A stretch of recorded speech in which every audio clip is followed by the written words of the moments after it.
जय श्री कृष्ण दोस्तों, राधे राधे। आज हम सुनेंगे छठी मैया की व्रत कथा। तो चलिए शुरू करते हैं। प्राचीन काल में एक राजा हुआ करते थे। उनका नाम था प्रियंवद। वे धर्मात्मा, न्यायप्रिय और प्रजा के कल्याण के लिए समर्पित थे। उनके राज्य में सुख शांति थी, धन धान्य की कोई कमी नहीं थी। लेकिन उनके जीवन में एक ऐसी कमी थी जिसने सारे सुखों को फीका कर दिया था। राजा की कोई संतान नहीं थी। राजा प्रियंवद और उनकी रानी मालिनी संतानहीनता के कारण गहरे दुखी रहते थे। दोनों ने तरह तरह के यज्ञ किए, व्रत किए, मंदिरों में दान किया, लेकिन हर बार निराशा ही मिली। धीरे धीरे उनके जीवन में एक मायूसी छा गई। एक दिन राजा ने निश्चय किया कि अब वे अपनी व्यथा महर्षि कश्यप को सुनाएंगे। महर्षि कश्यप, जो सृष्टि के महान ऋषि माने जाते थे, सबके दुख हरने वाले और यज्ञ विद्या के ज्ञाता थे। राजा ने रानी मालिनी के साथ उनके आश्रम की ओर प्रस्थान किया। जब राजा और रानी महर्षि कश्यप के चरणों में पहुँचे तो दोनों ने हाथ जोड़कर कहा, हे भगवान, हमारे जीवन के सारे सुख अधूरे हैं क्योंकि हमारे आंगन में बालक की किलकारी नहीं गूंजती। कृपा करके कोई ऐसा उपाय बताइए जिससे हमें संतान की प्राप्ति हो सके।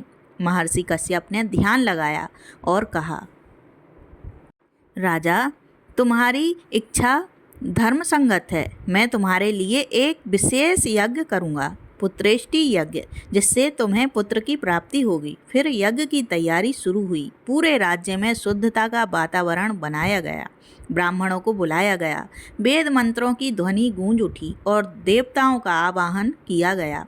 यज्ञ में एक विशेष खीर बनाई गई जिसे पुत्रेष्टि खीर कहा गया। उस खीर को मंत्रों के साथ अग्नि में अर्पित किया गया और जो भाग शेष बचा उसे महर्षि ने रानी मालिनी को दिया। महर्षि बोले, रानी, यह खीर प्रसाद स्वरूप है, इसे श्रद्धा से ग्रहण करो। इसके प्रभाव से तुम्हें पुत्र की प्राप्ति होगी। रानी ने अत्यंत श्रद्धा और भक्ति के साथ वह खीर ग्रहण की। महल लौटकर राजा और रानी ने देवी देवताओं का धन्यवाद किया। समय बीतने लगा और कुछ ही महीनों बाद रानी गर्भवती हुई। राजा प्रियंवद अत्यंत प्रसन्न हुए। राज्य में उत्सव मनाया गया। संगीत और नृत्य के बीच हर कोई यह कहता फिर रहा था, हमारे राजा को वारिस मिलने वाला है। लेकिन कहते हैं ना, भाग्य के आगे किसी की नहीं चलती। जब समय आया रानी के प्रसव का तो सबकी आंखें उस नवजात पर टिकी थीं। परंतु जब बालक का जन्म हुआ वह मृत था। पूरा महल शोक में डूब गया। राजा प्रियंवद और रानी मालिनी की आंखों से आंसू थमने का नाम नहीं ले रहे थे।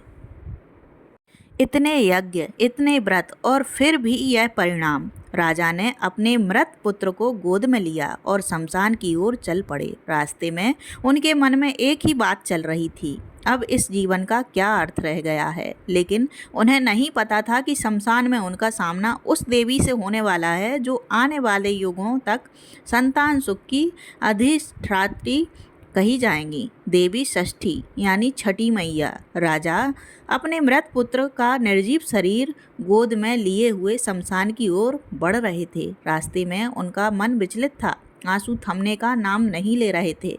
उन्होंने सोचा, जिस संतान की कामना में इतने यज्ञ किए, इतना तप किया, जब वही ना रही तो मेरे जीने का क्या अर्थ। शमशान पहुंचकर राजा ने अपने पुत्र को सामने रखा और बोले, हे प्रभु, यदि यही मेरा भाग्य है तो अब मैं इस जीवन का त्याग कर दूंगा। मेरे प्राणों का कोई मूल्य नहीं रहा। राजा ने जैसे ही अपने प्राण त्यागने का संकल्प किया, उसी क्षण चारों ओर एक तेज प्रकाश फैल गया। शमशान का अंधकार पल भर में उजाले में बदल गया। वृक्षों के पत्ते झूमने लगे, पवन मंद गति से बहने लगी और वातावरण में दिव्य सुगंध फैल गई। राजा ने आश्चर्य से चारों ओर देखा और देखा कि उनके सामने एक अद्भुत दिव्य रूपवती देवी खड़ी हैं। उनका चेहरा तेज से दमक रहा था, नेत्रों से करुणा झलक रही थी और उनके हाथों में पुष्प और वर मुद्रा थी। राजा भय और श्रद्धा से कांपते हुए बोले, हे देवी, आप कौन हैं? आपने इस शमशान में मेरे सामने दर्शन क्यों दिए? देवी ने मधुर स्वर में कहा, राजन, भय मत करो, मैं कोई साधारण नारी नहीं हूँ।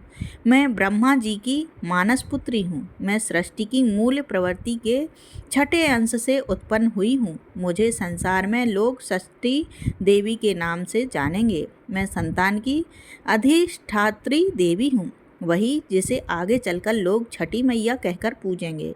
राजा का हृदय श्रद्धा से भर उठा। उन्होंने हाथ जोड़कर कहा, हे षष्ठी देवी, यदि आप संतान की अधिष्ठात्री हैं तो मुझ पर कृपा करें। मेरा पुत्र मृत जन्मा है, मेरे जीवन का कोई अर्थ नहीं रह गया। देवी मुस्कुराईं और बोली, राजन, यह तुम्हारे कर्मों का फल है, किंतु तुम्हारी श्रद्धा और तुम्हारी पत्नी की भक्ति ने मुझे यहाँ खींच लाया है।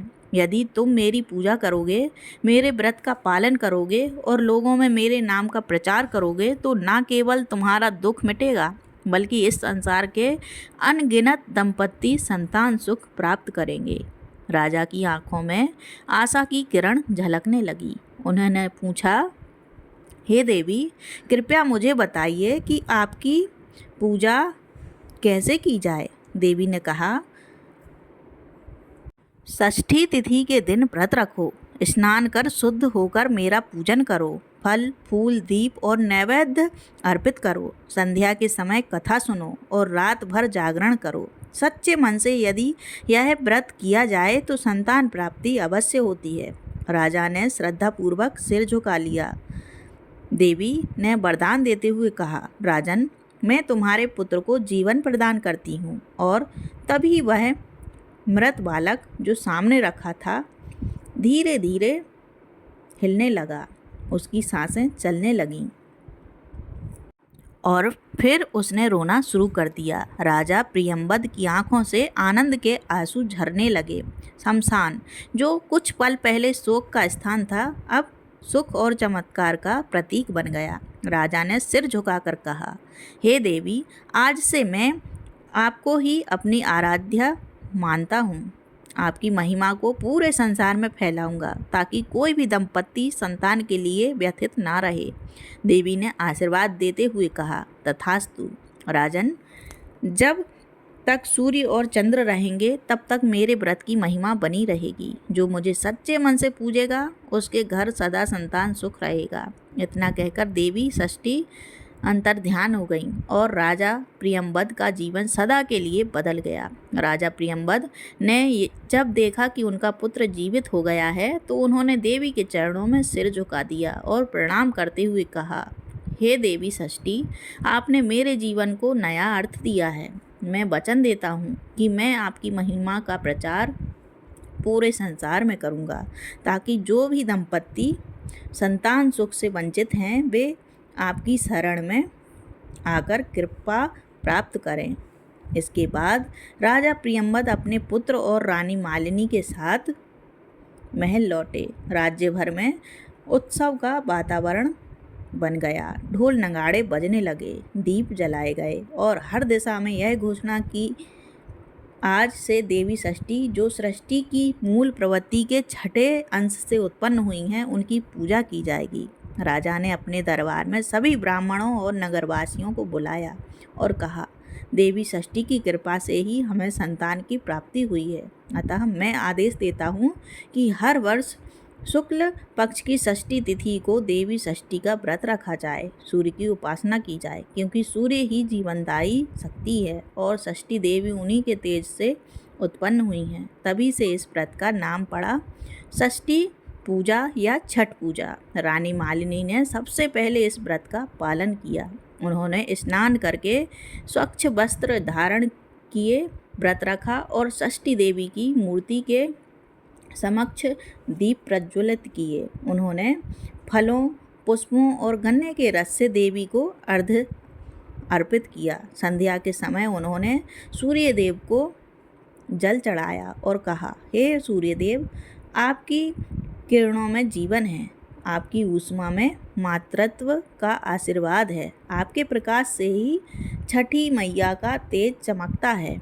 हमें और इस संसार को आपकी कृपा प्राप्त हो। उस दिन से यह परंपरा धीरे धीरे पूरे आर्यवर्त में फैल गई। हर वर्ष षष्ठी तिथि पर स्त्रियां उपवास रखती, नदियों में स्नान करती और संतान के मंगल की कामना करती। समय बीतने के साथ यह पूजा केवल संतान की कामना का प्रतीक नहीं रही, बल्कि यह कृतज्ञता और शुद्धता का पर्व बन गई। जहाँ भक्त सूर्य की उपासना करते हैं, जल में खड़े होकर संध्या और उषा दोनों अर्घ्य देते हैं, कहते हैं षष्ठी देवी की कृपा से जीवन, शक्ति और नव जन्म का आशीर्वाद मिलता है। इसलिए इस पर्व का संबंध उदयमान सूर्य से है, जो हर दिन नई शुरुआत, नई ऊर्जा और नया जीवन देता है। राजा प्रियंवद के राज्य से आरंभ हुआ यह व्रत धीरे धीरे संपूर्ण भारतवर्ष में फैल गया, विशेषकर बिहार, झारखंड, पूर्वी उत्तर प्रदेश और नेपाल के क्षेत्रों में। आज भी लाखों माताएं छठी मैया की पूजा करती हैं, कड़ी तपस्या, निर्जल व्रत और भक्ति भाव से, ताकि अपने बच्चों का जीवन मंगलमय हो और परिवार में सुख शांति बनी रहे। कहा जाता है, जिसने एक बार भी छठी मैया का व्रत किया, उसके जीवन में अंधकार नहीं रहता, क्योंकि यह देवी न केवल संतान की अधिष्ठात्री हैं, बल्कि वे आशा, पुनर्जन्म और दिव्यता की प्रतीक हैं। राजा प्रियंवद की कथा आज भी हर छठ पर्व पर सुनाई जाती है, स्मरण कराने के लिए कि जब श्रद्धा सच्ची हो तो मृत्यु भी जीवन में बदल जाती है और निराशा भी विश्वास का दीपक बन जाती है। जय छठी मैया की, जय सूर्य देव की। तो दोस्तों, आपको आज की वीडियो कैसी लगी कृपया कमेंट करके ज़रूर बताएं। वीडियो पसंद आया हो तो लाइक करें, चैनल को सब्सक्राइब करना ना भूलें। धन्यवाद। जय श्री कृष्ण।